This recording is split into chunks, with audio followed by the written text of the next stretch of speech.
नमस्कार, आप देख रहे हैं भारत की बात। मैं आपके साथ शोभना यादव। भारत की बात की टीम आज हरदोई में मौजूद है और मैं आपको बता दूं वो हरदोई जहां पर चौथे चरण यानी 23 फरवरी को मतदान होना है, वो हरदोई जहां पर संडीला के जो लड्डू हैं उनकी मिठास पूरे देश में जानी जाती है, पहचानी जाती है। जैसे जैसे उत्तर प्रदेश का चुनाव आगे बढ़ रहा है, दांव पेच का खेल भी आगे बढ़ रहा है।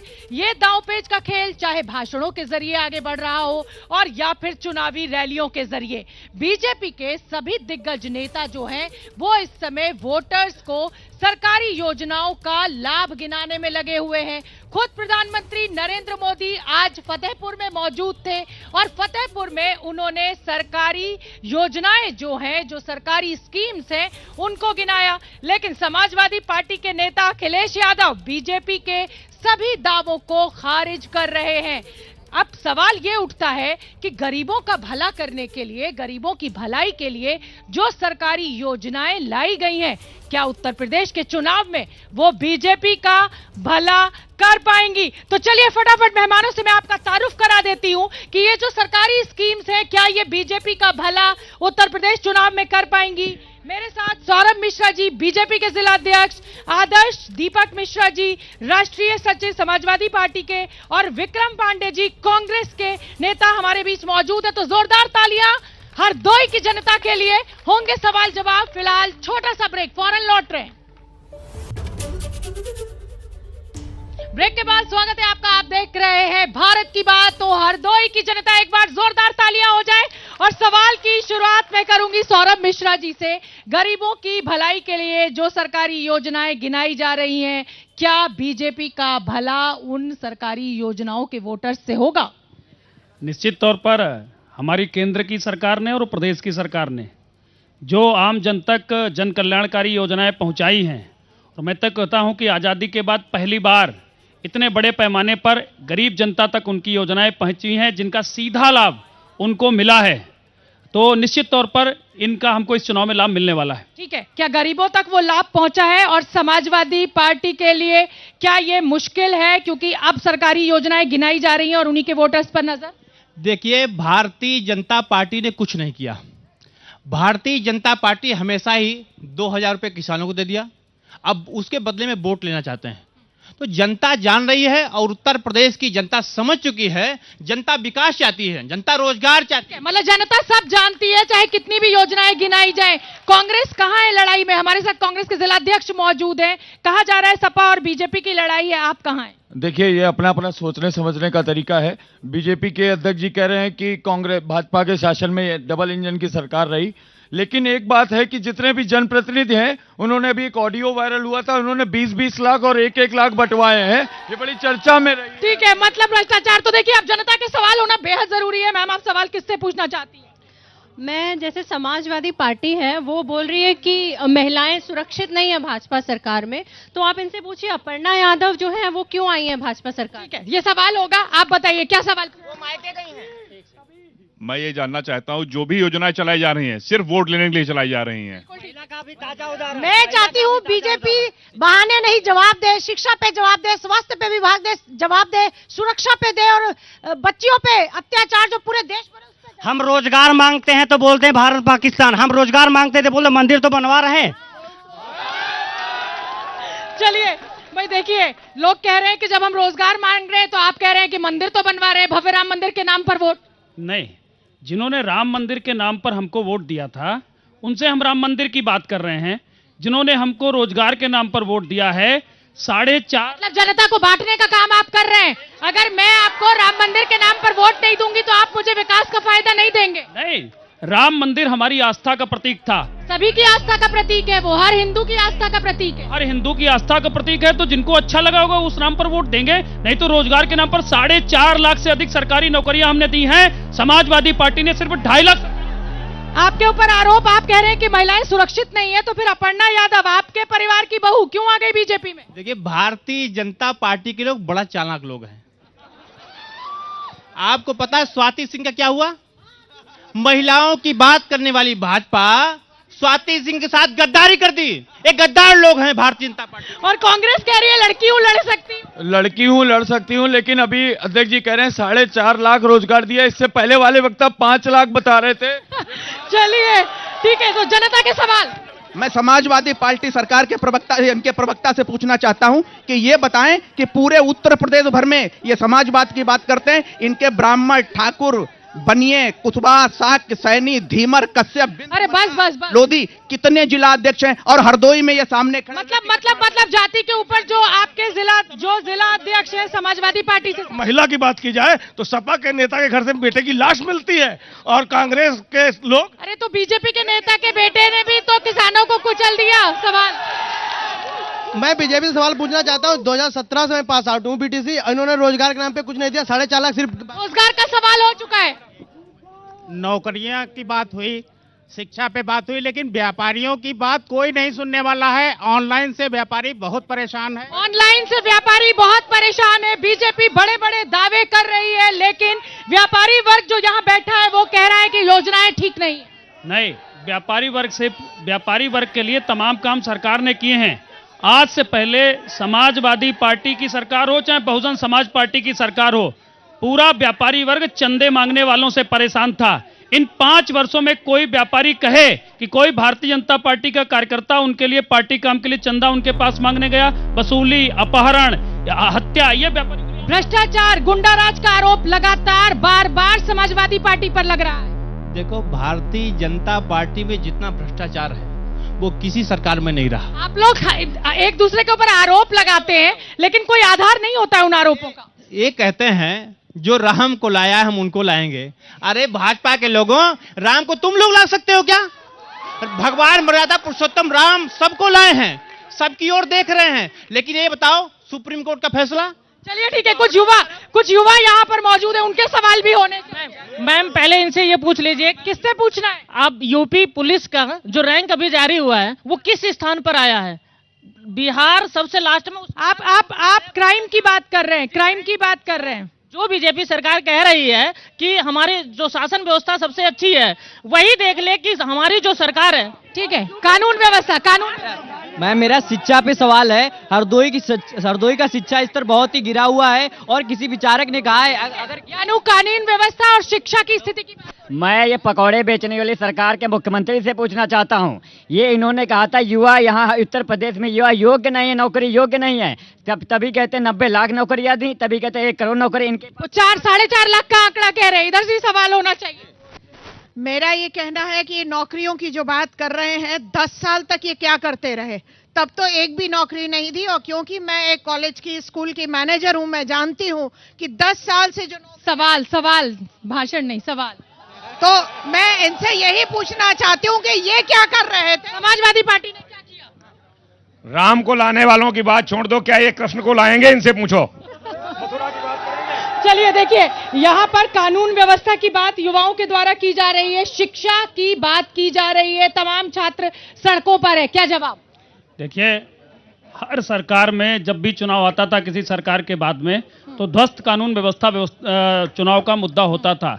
लेकिन इस बार मुद्दा है कि अपराधियों पर बुलडोजर चल रहा है, जेसीबी चल रही है, उनके खिलाफ सख्त कार्रवाई हो रही है। तो क्या बुलडोजर चलाकर और एनकाउंटर करके ही आप कानून व्यवस्था को संभाल पाएंगे? अपराधियों के खिलाफ बुलडोजर चलता है और भगवान सिर्फ वो तो आप बाहुबलियों के खिलाफ चला रहे हैं ना बुलडोजर, उसके नाम पर आप जनता को ये संदेश देने की कोशिश क्यों कर रहे हैं कि इससे कानून व्यवस्था बहाल होगी? बाहुबली तो जेल में आप डालिए ना। पर अपराधियों के खिलाफ में जब सरकार का खौफ होगा, कानून व्यवस्था का पालन कराने वालों का खौफ होगा, तो निश्चित तौर पर कानून व्यवस्था प्रदेश की। ठीक है, समाजवादी पार्टी के ऊपर देखिए, उन मैडम ने बैठ के आरोप लगाया कि 10 साल तक सत्ता में रहे, तब नौकरियां क्यों नहीं आप पैदा कर पाए? समाजवादी पार्टी ने सबसे ज्यादा नौकरी देने का काम किया है। और भारतीय जनता पार्टी ने क्या किया? हिंदू मुस्लिम कराने का काम किया, मंदिर मस्जिद करने का काम किया। मैं बताना चाहता हूं, देश के प्रधानमंत्री नरेंद्र मोदी जी पाकिस्तान खीर खाने क्यों गए? अगर हमारा क्या जिक्र है? बीजेपी कह रही है कि पूरे जितने उत्तर प्रदेश के गुंडे हैं वो भाग गए और भयमुक्त समाज रहा। सबसे बड़ा जिसने किसानों के ऊपर गाड़ी चढ़ाई वो आदमी अमित शाह के पीछे खड़ा रहता है हर समय। ठीक है, सवाल का वक्त है। समाजवादी पार्टी जो ये कह रही है कि हमने नौकरी दी, अरे अरे पहले एक चीज का जवाब दे दीजिए, जब भाजपा की सरकार नहीं थी, आपकी सरकार थी, सफाई में नाच कराते थे। आप तो सवाल नहीं है ये। हम यही सवाल कर रहे हैं, भारतीय जनता पार्टी की सरकार पे उंगली उठाने से पहले अपने दामन में झांकने का काम करिए। भारतीय जनता पार्टी की यहाँ से जो प्रत्याशी हैं, उन्होंने 40 सरकार से 40 साल हो गए उनको यहाँ से रहते हुए, चाहे वो सपा में हो चाहे वो भाजपा में हो, मतलब पार्टी दल बदलते रहते हैं। बदलते रहे। तो उन्होंने युवाओं के लिए, बेरोजगारों के लिए क्या यहाँ पे अवसर प्रदान? देखिए, सबसे बड़ा मुद्दा अगर निकल कर कुछ आ रहा है तो वो युवाओं की नौकरियां, युवाओं की परेशानी निकल कर आ रही है। सीनियर सिटीजन के लिए इन्होंने क्या किया? महिलाओं के लिए परिवहन फ्री कर रहे हैं, सीनियर सिटीजन के लिए क्या कर रहे हैं? पेंशन की जो बड़ी मांग है वो लगातार की जा रही है। चलिए, आप पहले बोलना चाह रहे हैं। अगर भारतीय जनता पार्टी के लोग पेंशन बहाली कर दें, अगर भारतीय जनता पार्टी के लोग 300 बिजली यूनिट फ्री देने का काम कर दें, तो मैं इनको वोट दे दूंगा। चलिए, देखिए, समाजवादी पार्टी का नेता, एक वोट आपका बढ़ जाएगा, लेकिन पेंशन स्कीम का जिक्र बार बार किया जा रहा है। एक तो आप मेरी पहले पूरी बात सुनिए, आप बार बार माइक पीछे हटा लेती मेरी पूरी बात सुनने से पहले।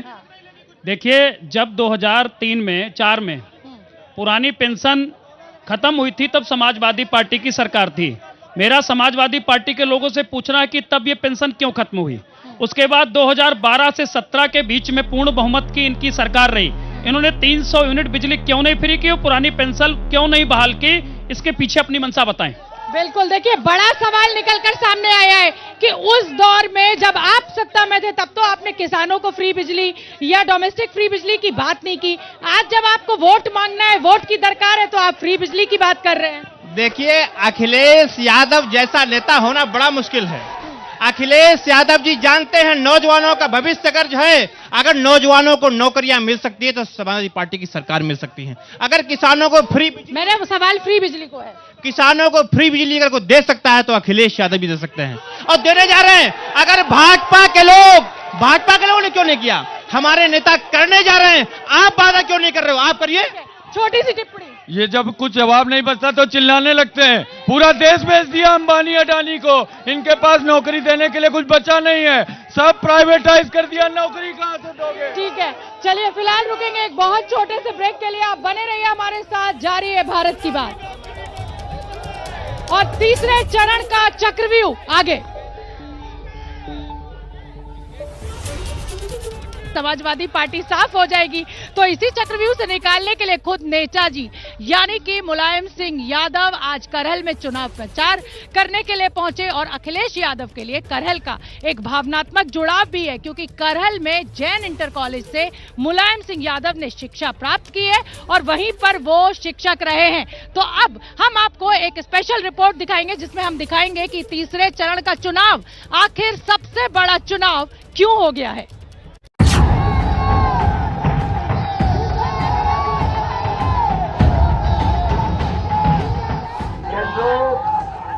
और हमारे सभी लोग जान गए हैं कि पहले और दूसरे चरण में ही समाजवादी पार्टी और गठबंधन के लोगों ने शतक मार लिया है।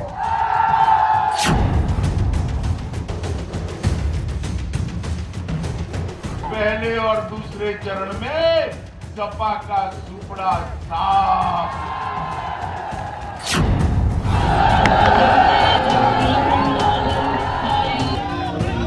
तीसरा और चौथा चरण जब हो जाएगा, चौथे चरण के बाद ही समाजवादी पार्टी की सरकार बन जाएगी। 300 से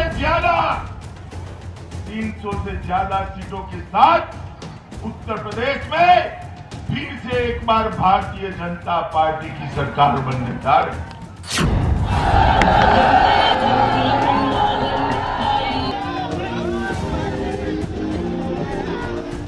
ये भाईचारा बनाम भारतीय जनता पार्टी का चुनाव है। याद करिए, समाजवादी पार्टी ने तो भगवान कृष्ण की जन्माष्टमी पर भी रोक लगा दी थी। अपने गांव में रह करके अपने मोहल्ले में सबको मनाओगे कि नहीं मनाओगे? ये मैनपुरी समाजवादी पार्टी का गढ़ नहीं, अब ये मैनपुरी भारतीय जनता पार्टी का भेद दुर्ग बनेगा, किला बनेगा। अपने अपने दावे और एक दूसरे पर बयानों के बाउंसर के साथ तीसरे चरण के चुनाव का काउंटडाउन शुरू हो चुका है।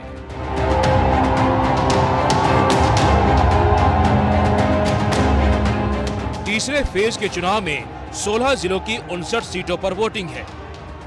उत्तर प्रदेश का ये इलाका वैसे तो प्रचार में परिवारवादी राजनीति के लिए चर्चित हो रहा है, लेकिन इस इलाके के हर जिले की अपनी एक पहचान है।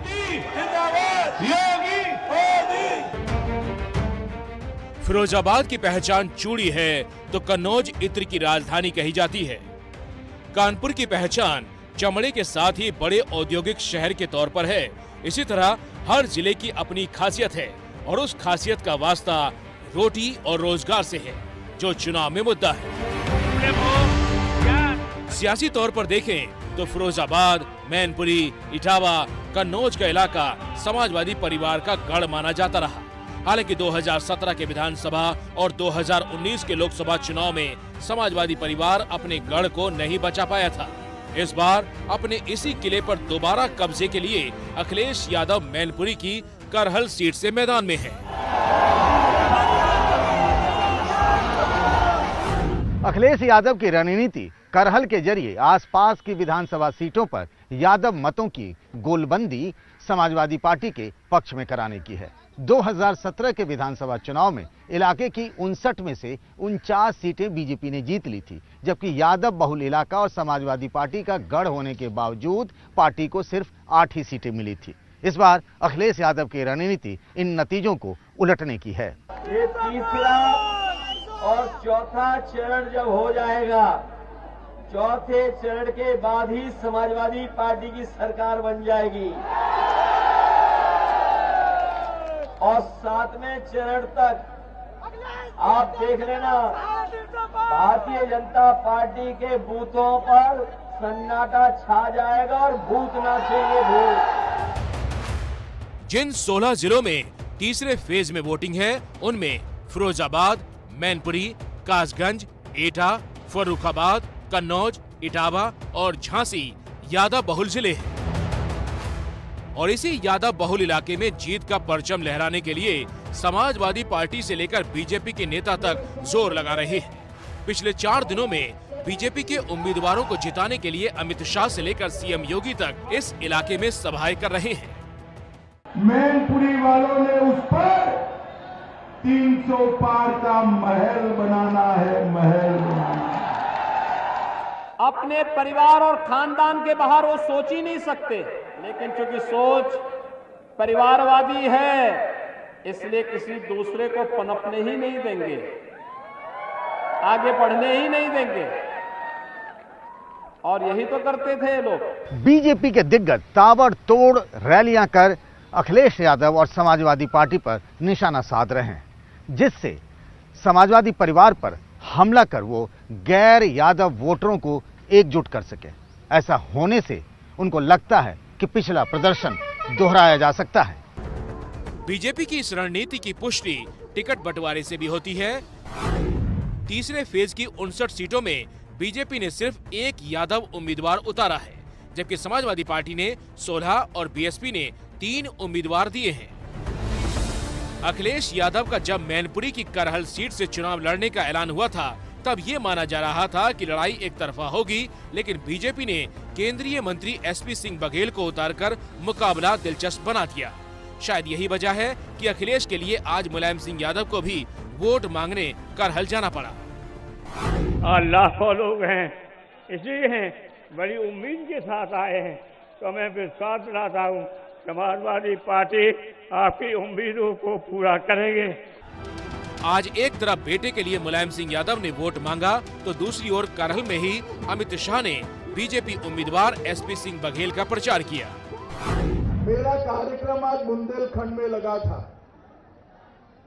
मैंने पार्टी से सामने से रिक्वेस्ट की है कि भाई मुझे करहल में जाना है, प्रोफेसर एसपी बघेल और प्रिय रंजन आंसू दिवाकर को जिताने के लिए जाना है।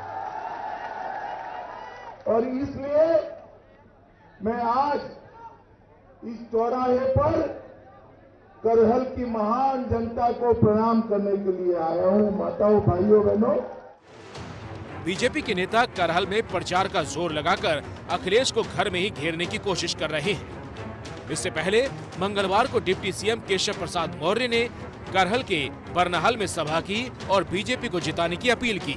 मैं आप सब लोगों से आज यहाँ पर यही कहने के लिए आया हूँ कि मैनपुरी को भी भारतीय जनता पार्टी का कमल खिला करके इस परिवारवाद की गंदी राजनीति से इस प्रदेश को मुक्त कराने के लिए पूरे यूपी में भाजपा की लहर चल रही है।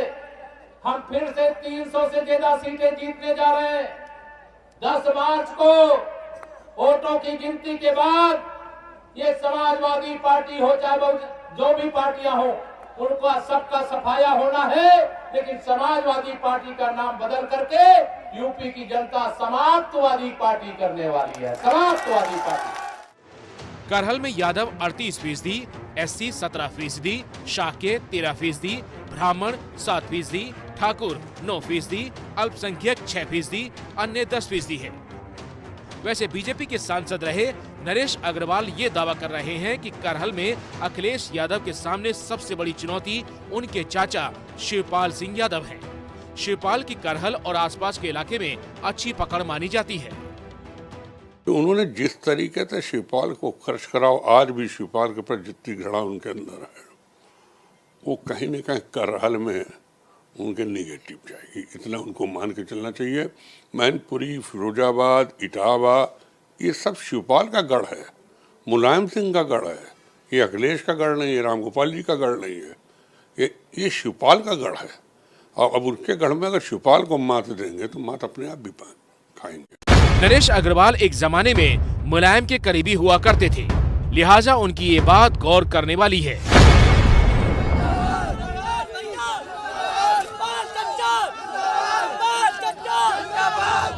वैसे दूसरा सच ये भी है कि शिवपाल यादव खुद अखिलेश के लिए करहल के गांवों में घूम घूम कर प्रचार कर रहे हैं।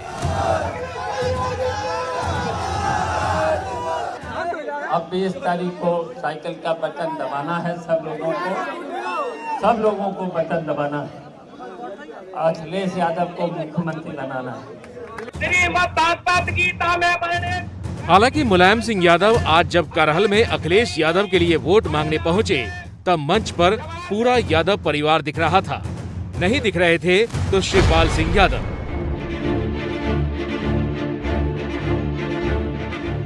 शिवपाल की सीट पर भी तीसरे चरण में चुनाव है, हो सकता है वो अपना प्रचार करने में लगे हों, लेकिन इस मंच पर उनकी गैर मौजूदगी कुछ सवाल तो जरूर उठा रही है। मंच पर मुलायम सिंह यादव के साथ धर्मेश यादव, तेज प्रताप यादव पहले से मौजूद थे। जो बेटी जलाए हैं हम उनको भगाएंगे, जो साढ़ को लाए हैं हम उनको हटाएंगे। यूपी में सपा वाली साइकिल को जिताएंगे। एक ऐसा चांद निकलेगा जिसका नाम अखिलेश यादव होगा और उस चांद के साथ हर किसान के घर में रोशनी होगी।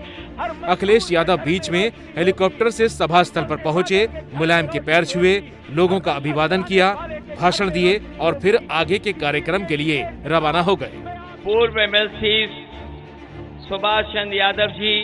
लेकिन मंच पर जब अखिलेश अपना भाषण दे रहे थे तब उन्होंने एक शब्द का जिक्र किया। आप भी करहल में अखिलेश के बोले गए उस शब्द को सुनिए और उसके मायने निकालिए। अपने घर रहना, अपने आसपास लेकर के साइकिल चुनाव चिन्ह के लिए सहयोग और मदद मांगना। बताओ आज के बाद कहीं मत किसी से गांव में रहना, सड़क पर नहीं रहना है। ये विरोधी लोग कुछ भी कह सकते हैं, कुछ भी साजिश कर सकते हैं। बताओ षड्यंत्र और साजिश से बचाओगे कि नहीं बचाओगे?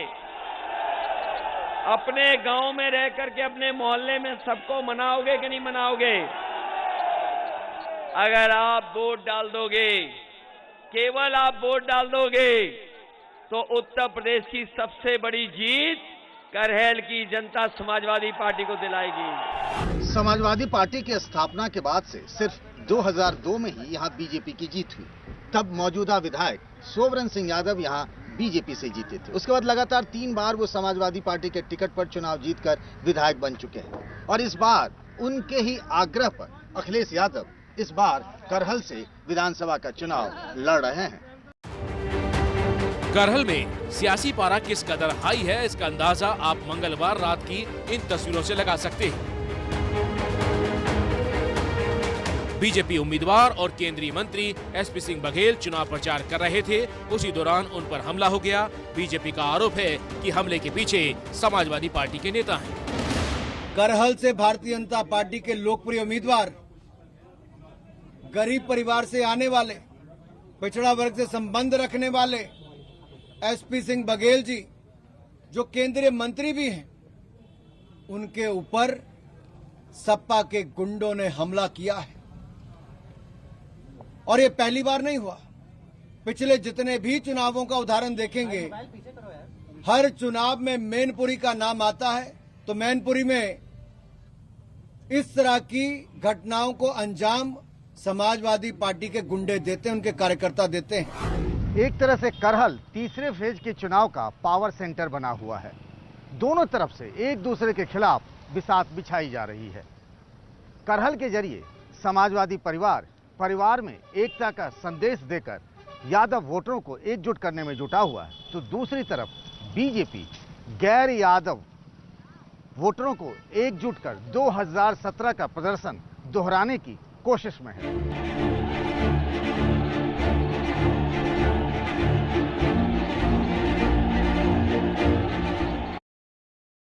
तो आपने देखा कि करहल की सीट पर कैसे बीजेपी चक्रव्यूह रच रही है अखिलेश यादव के लिए। और आज इसी बीच एक दिलचस्प तस्वीर इटावा से सामने आई, जब खुद नेताजी मुलायम सिंह यादव, चाचा शिवपाल यादव और अखिलेश यादव एक ही मंच पर नजर आए। अब ये तीनों का साथ क्या रंग लाएगा, ये तो नतीजों के बाद ही साफ होगा।